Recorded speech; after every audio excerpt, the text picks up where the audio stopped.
નમસ્કાર મિત્રો, અમારા નવા વિડીયોમાં આપનું હાર્દિક સ્વાગત છે। આજે આપણે વાત કરીશું સગાઈ તૂટી ગઈ બનેલ એક સત્ય ઘટના વિશે। અર્પિત અને પ્રેક્ષાની સગાઈ તૂટી ગઈ। જેમણે પણ આ સમાચાર સાંભળ્યા કોઈ આશ્ચર્ય પામ્યું તો કોઈએ કહ્યું આ થવાનું જ હતું, સારું થયું, સમયસર પત્યું। અર્પિત સરસ ભણ્યું, દેખાવડો અને ઊંચો હતો। પપ્પા અતુલભાઈ પણ ઉચ્ચ પદાસીન, મમ્મી અવની આદર્શ ગૃહિણી। અર્પિતના દાદા દાદી સાથે રહેતા। દાદા આ શહેરમાં આવી નોકરીએ લાગ્યા અને ખાતાકીય પરીક્ષાઓ પાસ કરી ઉચ્ચ સ્થાને પહોંચ્યા। દાદાના ભાઈઓ એટલે કે અતુલભાઈના કાકાઓ ફોઈઓ પણ આ જ શહેરમાં રહે। અતુલભાઈના ભાઈ અને બહેન પણ અહીં જ રહે અને બધા ખૂબ સંપીને આનંદથી રહેતા। ઘર જુદા પણ અવારનવાર ભેગા થયા કરતા। અર્પિતને પણ કાકા અને ફોઈના સંતાનો સાથે ખૂબ બનતું। મોટા ભાઈઓ અને ભાભીઓ પણ અર્પિતને લાડ કરતા। આમ પણ કાકા, મામા, માસી કે ફોઈના સંતાનો પછી ગાઢ મિત્ર બની જતા હોય છે। અહીં પણ એમ જ હતું। અવારનવાર બધા સાથે બહાર ખાણીપીણીનો કાર્યક્રમ ગોઠવતા। વડીલો સાથે ફરવા જવાનો કાર્યક્રમ ગોઠવાતો। ફિલ્મો સાથે જ જોવા જતા। અમસ્તા જ કોઈ એકાદ ઘરે ભેગા મળતા। દાદા દાદી અર્પિત સાથે રહેતા હોય એમને ત્યાં મેળાવડો થતો રહેતો। પ્રેક્ષાનું કુટુંબ પણ આર્થિક રીતે અર્પિતની જ હેડીનું। ફરક ઉછેર અને સંસ્કારનો હતો। પ્રેક્ષાના પપ્પા પ્રમાણમાં સરળ પણ પ્રેક્ષાના મમ્મી અંતડા અને ઘમંડી। દાદા દાદી પણ પ્રેક્ષાના મોટા કાકા સાથે રહે। એ લોકોને કાકા કે દાદા સાથે બન્યું જ નહીં। લોકેલા જે થોડીવાર જઈ આવે। પપ્પાને ખેંચાણ થતું પણ મમ્મી પાસે એમનું ઉપજતું નહીં। પૈસાનો હિસાબ મમ્મી હસ્તક એટલે વર્ષે દહાડે મમ્મી કે પપ્પા માટે કંઈ લેવાની ઈચ્છા થાય તો પણ એ લઈ ન શકતા। મમ્મી દેખાવડા ખરા પણ ચહેરા પર એમનો તોર સાફ દેખાતો। પ્રેક્ષા દેખાવ, સ્વભાવ બધામાં મમ્મી પર જ હતી। જિદ્દી, ગુમાની। અર્પિતની વાત આવી અને એ લોકોને તો લોટરી લાગી ગઈ। અવની બહેન એક જ્ઞાતિ સંમેલનમાં ગયા હતા। ત્યાં પ્રેક્ષાને જોઈ દેખાવડી તો હતી જ, અહીં થોડી વધુ કાળજી લઈ તૈયાર થઈ હતી અને અવની બહેનની નજરમાં વસી ગઈ। થોડી પૂછપરછ કરી। આર્થિક સ્થિતિ પોતાના બરની અને સુંદર કન્યા। વધુ ઊંડા ન ઉતરતા ઉપર છલ્લી તપાસ કરી કહેણ મોકલ્યું। મળવાનું ગોઠવાયું ત્યારે પ્રેક્ષાના મમ્મીની વાતમાં થોડો અહંકાર દેખાતો હતો પણ અવની બહેને ઝાઝું ધ્યાન ન આપ્યું। દીકરાના હાથ પીળા કરવાની અને અપ્સરા જેવી વહુની લહાઈમાં આંખ આડા કાન કરી દીધા। અર્પિતનું આખું કુટુંબ ઉત્સાહમાં આવી ગયું। સગાઈમાં અવની બહેને કહ્યું સગાઈનો વ્યવહાર તો હું મને ગમતો જ કરીશ। લગ્નમાં પ્રેક્ષાને પસંદ પડે એમ। પ્રેક્ષાને આ બહુ ગમ્યું નહીં। અર્પિતને મોઢામોઢ કહી દીધું મને એમ કોઈ બારોબાર આપી દે, મને પૂછ્યા વગર મારે માટે કંઈ લાવીને આપી દે એ મને ન ગમે। અર્પિતને ખૂચ્યું। પ્રેક્ષાએ પણ પછી સાડી અને અન્ય વસ્તુની કિંમત જાણી ત્યારે સ્વીકારી લીધું પણ સગાઈમાં અર્પિતની બહેનો, ભાભીઓ હોશથી વાત કરવા આવતી, પણ પ્રેક્ષાએ જાજુ મોં આપ્યું નહીં. અર્પિતના નાના ભાઈઓ બહેનો પણ ભાભી સાથે વાતો કરવા પ્રયત્ન કરતા, પણ એ તો જાણે અર્પિતને જ એકને ઓળખતી હતી. અર્પિતના દાદા અને દાદી આ બધું મનોમન નોંધતા હતા, પણ અવની બહેન હરખઘેલા થઈ ગયા હતા કે એમને આ બધું દેખાયું જ નહીં. અર્પિતની મોટી બહેન અહીં આ જ શહેરમાં હતી. સગાઈ પછી કુટુંબમાં બધે જમવા જવાનું ચાલતું.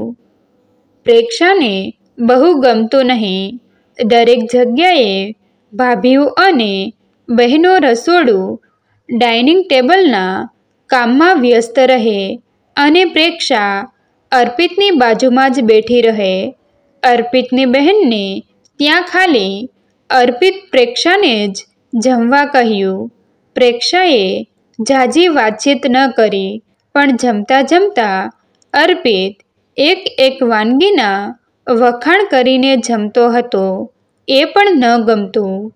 પ્રેક્ષાએ નણંદની મહેનત, વ્યવસ્થા અને સ્વાદિષ્ટ વાનગીની નોંધ સુદ્ધા પણ ન લીધી. જમીને એ ઉઠીને બહાર જ આવી ગઈ. નણંદ અંદર ઢાંકો-ઢુંબો કરતી હતી અને પ્રેક્ષા બહાર સોફા પર બેઠી બેઠી ફોન મચડતી હતી. એ લોકો એકલા પણ બહાર જતા જ હતા, પણ ત્યારે વાતમાં પ્રેક્ષા જ કેન્દ્ર સ્થાને રહેતી. હું તો આમ ન જ કરું, મને તો આવું ન ગમે, અને બધા સાથે કોઈ કાર્યક્રમ ગોઠવે તો એને બહુ ન ગમતું. એ મૂંગી જ રહેતી. અર્પિત આ બધું મનોમન નોંધતો અને સોચવાતો હતો. પ્રેક્ષાનું વર્તન એને ગમતું ન હતું અને એને માટે એ કંઈ કહે તો પ્રેક્ષા ગણકારતી જ નહીં. પ્રેક્ષાને ઘેર જતો તો પ્રેક્ષાના મમ્મી એની ડીંગ હાંકીએ રાખતા. પ્રેક્ષાને તો પોતાના મમ્મી પપ્પા સાથે અર્પિત વાત કરતો એ પણ ન ગમતું. અર્પિતને ઘેર આવે તો પણ દાદા દાદી, પપ્પા કે મમ્મી સાથે ઝાઝી વાત ન કરતી. અર્પિત ધીમે ધીમે મૂંગો થતો જતો હતો. એનો ઉત્સાહ જાણે ઠંડો પડી ગયો હતો. એ એકલો એકલો મૂંઝાયા કરતો હતો.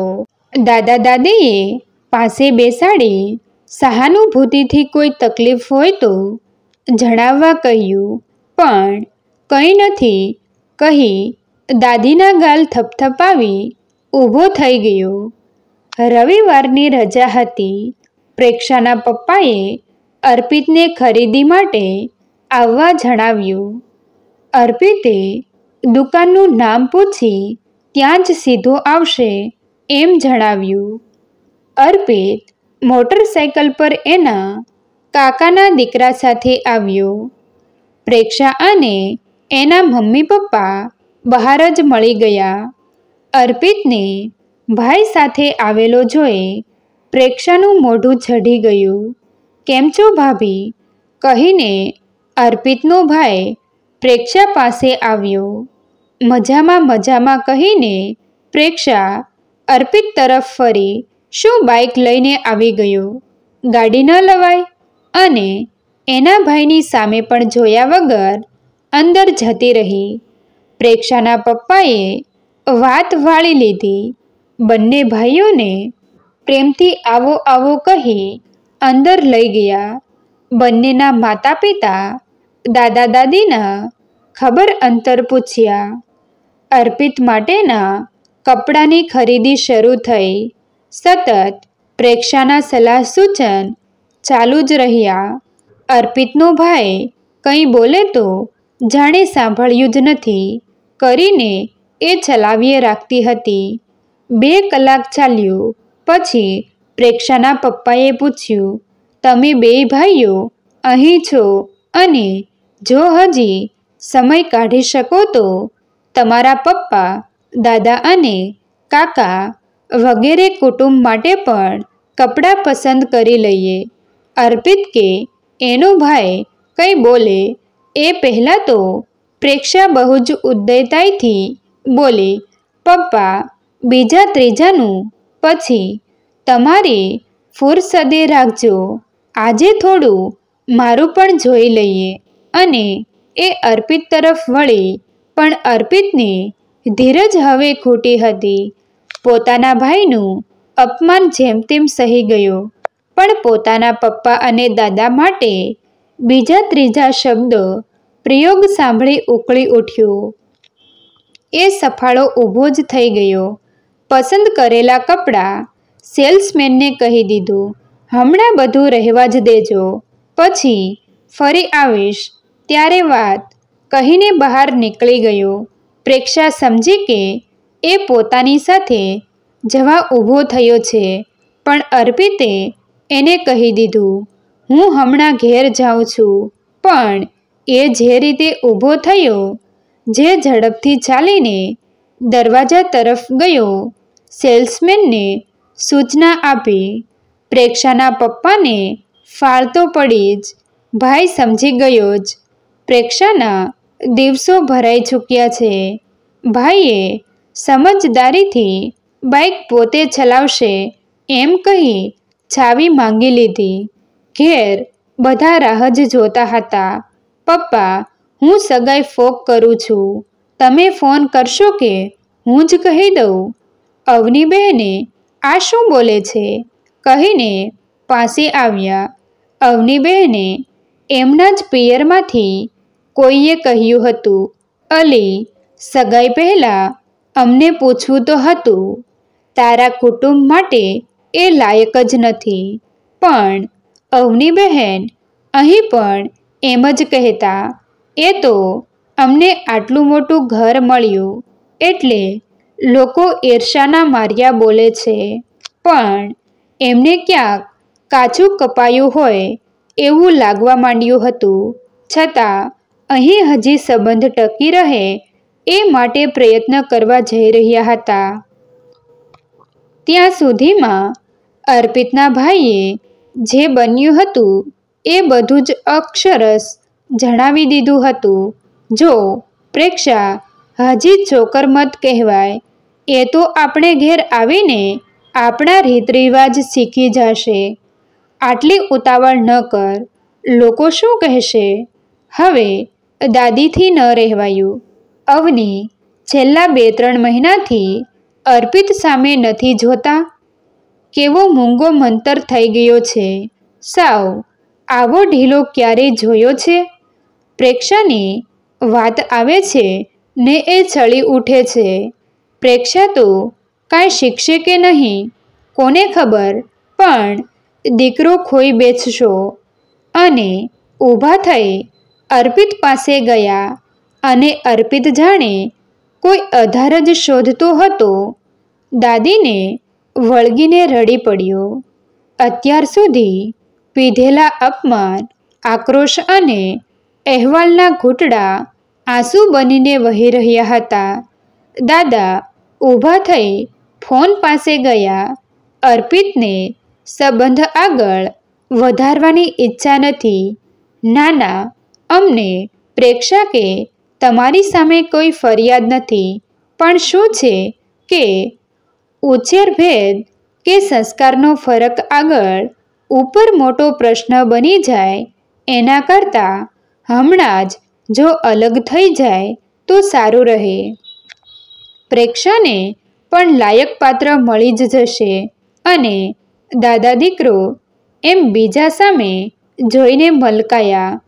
મિત્રો, તમને જો આ વિડીયો પસંદ આવ્યો હોય તો વિડીયોને લાઈક અને તમારા અન્ય સગા સંબંધી મિત્રો સાથે વિડીયોને શેર કરવાનું ભૂલતા નહીં. અને આવા જ નવા જીવન ઉપયોગી, જીવનમાં કંઈક નવું કરવાની પ્રેરણા મળે તેવા વિડીયો જોવા માટે અમારી ચેનલ સાથે બન્યા રહો. થેન્ક યુ મિત્રો. મળીએ છીએ એક નવા વિડીયો સાથે. આભાર.